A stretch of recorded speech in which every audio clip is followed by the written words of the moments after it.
How is child custody actually decided in California? Attorney Peter Cianchetta explains. In California, child custody is decided in several different ways.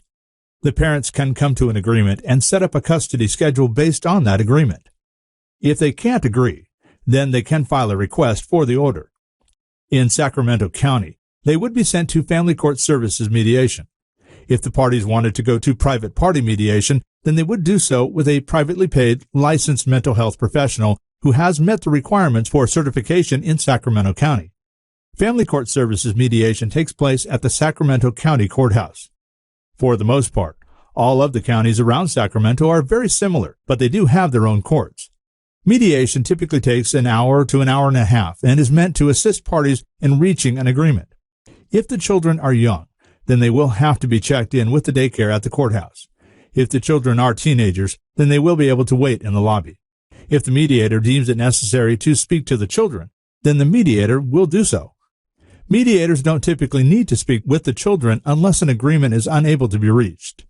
The Family Court Services mediator would then make a recommendation to the court, and pursuant to local rules in Sacramento County, the judge can order that recommendation as a temporary order. In Placer County, the judge cannot read the mediator's recommendations without the consent of the parties because it's hearsay. In San Joaquin County, mediation occurs on the same day as the hearing, and the attorneys are allowed to attend that mediation. In Sacramento County, however, attorneys are not allowed to attend mediation. The court may or may not agree with the mediator's recommendation, but if everyone agrees, then the custody order would be made. If one of the parties disagrees, then they would have the opportunity to set the matter for a bench trial, which would involve the rules of court, witnesses, and the presentation of exhibits to the judge. Ultimately, the judge would decide what the custody agreement would be. In the last decade, there has been a trend toward equal parenting time.